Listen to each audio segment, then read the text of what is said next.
Hello there, and welcome back to the Level 2 lessons for the Star Wars Unlimited Judge program.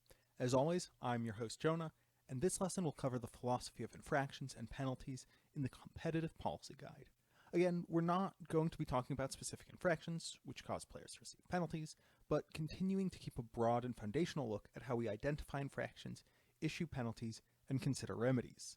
As always with policy, this is an area that is continually being refined and will grow and evolve as play also continues to evolve.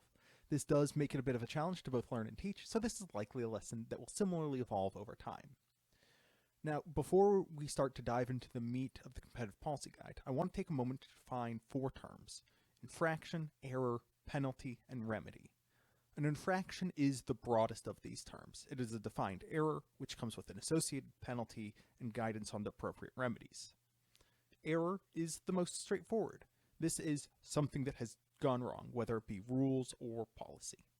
A penalty, as we explore below, is the most punitive part of judging. This is the enforcement and disincentivization for poor behavior. All infractions have a defined penalty, while some have defined upgrade and downgrade paths as well. A player doesn't deserve a penalty, rather they commit an error or infraction which has an associated penalty. Our goal isn't to assign as many penalties as possible, but rather keep games on track, and penalties are a tool that help us do so. Finally, remedies are how we address the discontinuity brought up from player errors. It's how we try to fix the game state to bring it as close to ideal and natural as possible. So, what is ideal? Well, the Competitive Policy Guide takes a couple of pages to cover the principles behind the construction of infractions and what outcomes we want for matches. The four principles are a positive experience for all players, ensuring understanding, having natural games, and trusting in the community. While you should follow the procedures written in the Competitive Policy Guide, if you feel like an infraction doesn't meet these principles, it may be a sign that either your identification and application of the infraction, penalty, and remedy were incorrect, or it may be a sign that policy has a hole. As I've said many times in these videos, and will continue to say, policy is an area that is continually being refined and can continue to evolve. While feeling like the principles aren't met isn't a reason on its own to deviate from policy, it can be the grounds for starting a conversation with other judges about what's appropriate for the specific scenario. If you're interested in head judging events, I strongly encourage you to read section 2.2 of the Competitive Policy Guide in detail. This covers those principles with more explanation, and they'll help inform your decision-making process throughout events. In short, it's important that players walk away from playing Star Wars Unlimited wanting to come back and play more. That's the positive experience that we're looking for. This can include positive interactions with their opponent or staff, but also trust and comfort in knowing that their game played out naturally and fairly, which is influenced by judge rulings. Understanding is also key. Players who don't understand or aren't educated on why they're receiving an infraction are more likely to commit the error again out of ignorance and potentially be frustrated because they don't know how to avoid penalties. Natural games is another critical element. If a judge's presence is disruptive to a match such that the players feel like the game would have been more subjectively fair if the judge hadn't been involved, that has a negative impact on the entire judge program. However, for many scenarios, no fix will be perfect and the game will be somewhat disrupted. It's your responsibility to help minimize the total disruption and to help ensure that the player who committed the error is not incentivized to commit further errors by mitigating any real advantage gained, as well as significant potential advantage gained. Finally, we come to acting in good faith with the community. Many infractions require repetition to escalate to a penalty that has measurable consequences. This is because we generally believe that players in our game are honest and want to play a fair game, and that errors are the consequences of lapses of attention, not malice or forethought. These elements inform both the remedy and the penalty. So let's move on to explore a little bit more about penalties. Penalties come in a variety of formats. They're the most punitive elements of our arsenal, and it's important to be aware of the impact that they can have on players. For judges, we know that a warning isn't a condemnation of a player and that it's not a big deal, but for a player, it can feel much more significant. As the penalties we issue get sterner, players feel more and more judged for their actions. It can be important to explain to a player who's upset that they got a game loss that it's not because you think that they're a bad or malicious player, but because the integrity of the game has been compromised. Almost all infractions come with a penalty, and a penalty that can escalate from a warning to something more severe, including game losses or match losses. This process of escalation is fundamental to Star Wars Unlimited policy. For the vast majority of cases, players make innocent mistakes and we're able to correct them and move on. We don't want to punish innocent players, and so we don't issue game loss or a more severe penalty. We issue a warning, we fix the game, and move on from there. However, if the penalty for those infractions remains a warning and fixing the game, malicious actors don't have any disincentive from trying to get away with it again and again. Consequently, there's a system by which penalties are upgraded to sterner outcomes. All infractions, except for mutually responsibility errors, result in a player receiving a warning or something more severe. Warnings can escalate to game losses under specific circumstances. For gameplay disruptions, they escalate on the third infraction of the same type. For event disruptions, it's on the second infraction of the same type. We'll discuss the precise upgrade paths and philosophies of these penalties as we get to the specific infractions in the upcoming lessons. There are, as I mentioned for mutual responsibility error, tracking penalties that never escalate. They're usually to make note of something outside of a player's control that they may have benefited from. For example, when one player commits an infraction and their opponent doesn't call attention to it immediately. We don't want to harshly penalize players for being less aware of their opponent's action than their opponent themselves, but we do want them to be aware of it, to see if it's a habit of letting their opponent make mistakes that are advantageous for the player. We also want to ensure that it is not reasonable for a player to intentionally commit errors with the hope of earning their opponent an infraction that results in a serious penalty. If there are systems that can be gamed in such a way, some bad actors may take advantage of them. It is for that reason that we use tracking penalties. Tracking penalties can be used somewhat liberally. Because they don't escalate, they are simply notes to your future self or to other judges on staff for that particular event about a player's behavior, again, for that particular event. Now, when you're issuing a penalty that doesn't have a direct impact on a match, i.e. a tracking penalty or a warning, but not a game loss or match loss, you don't need to necessarily mention all of the details of the escalation process. Before you issue your ruling, however, you should verify if the player has received any other penalties during the event. I usually just ask if they've received any penalties, because that's enough to let me know if I should look up their history or not. I've had many players tell me that they've received a specific penalty, and they've been wrong about which one, but I've not had a player misremember whether or not they've received any penalty at all.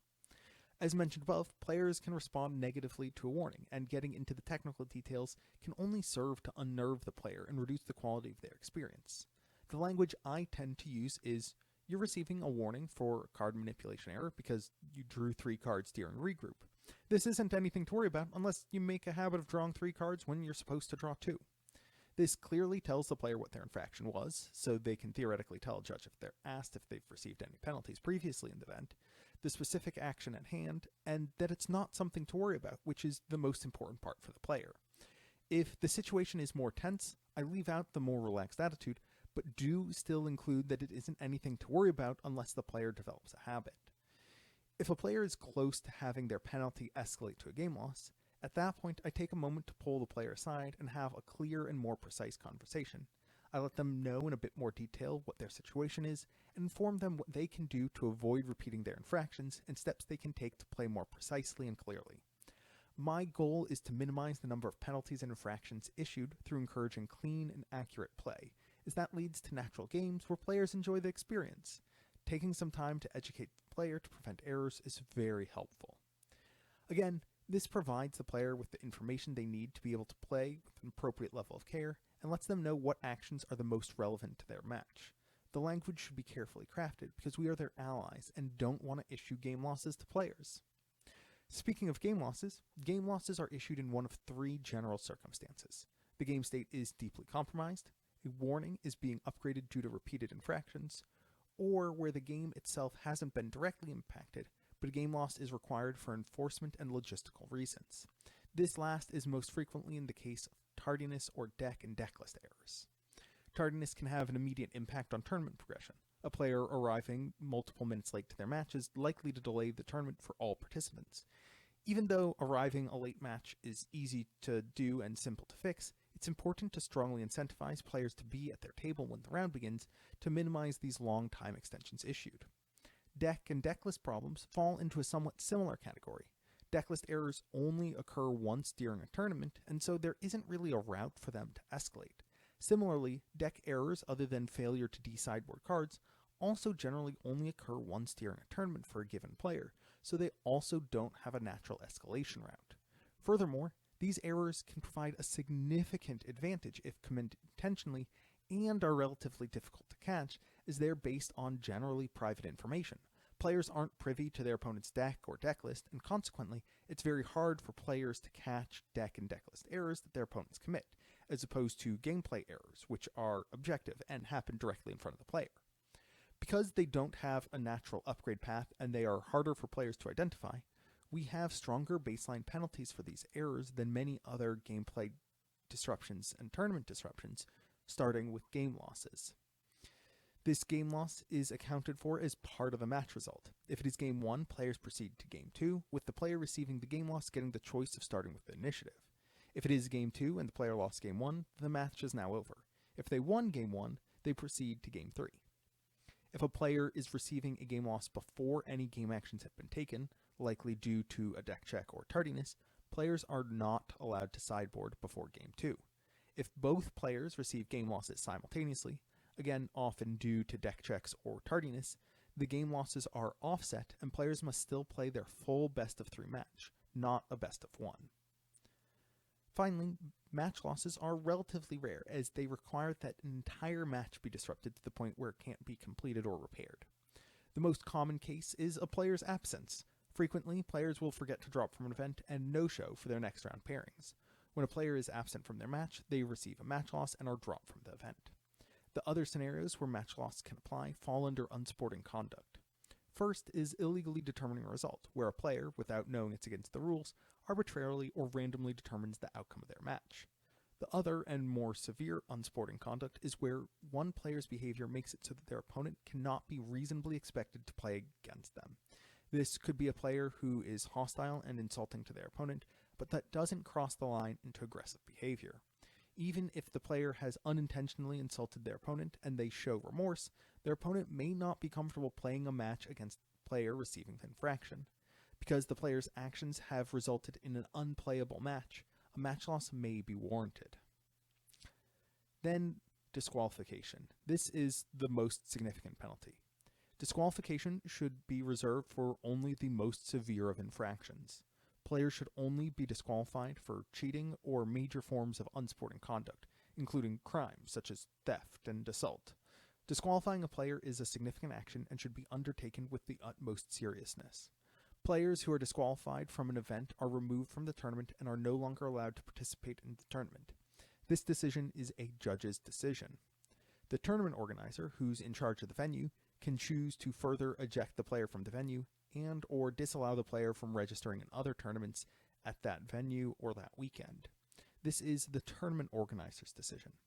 We will continue to have lessons on disqualification best practices, but I wanted to hit on a few details.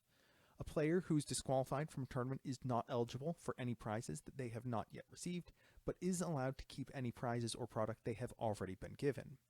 A player who is disqualified from a tournament should be reported to Fantasy Flight Games, along with their statement and the statements of the relevant parties. These should be emailed to unlimited@fantasyflightgames.com by the tournament organizer. Procedures and guidance can be found in the Disqualifications and Escalations elective. A player can be disqualified after the fact, but should still be informed of their disqualification and be given the opportunity to submit a statement. Any penalty other than a warning or a tracking penalty should go through the head judge. Floor judges should absolutely never issue disqualifications, and they should only issue game losses and match losses in the cases of tardiness, which are exceptionally objectively measured penalties. It's important to remain consistent, and because of the severity of these penalties, we want to ensure that the player receives the full attention of the head judge, and so that the head judge is informed in case that player appeals or is upset. Having the head judge on hand means that they can immediately begin to de-escalate the situation, and that they don't need to be brought up to speed. Furthermore, head judges are frequently the most experienced judge on staff, and giving these situations the appropriate respect is important to maintaining a healthy relationship with players. Next week, we'll be back discussing gameplay disruptions and diving into the first examples we have of the infractions we'll be issuing. It's only a first look, but understanding gameplay disruptions and internalizing them is a key step to helping create a better player experience. If you're watching this on YouTube and you want more Level 2 lessons in your feed, go ahead and subscribe. Join us after new lessons on twitch.tv/SWU_judges for live broadcasts covering the content of these lessons as they're released, and join the Star Wars Unlimited Judge Program Discord to join the community discussion of this and much, much more. As always, good luck and have fun.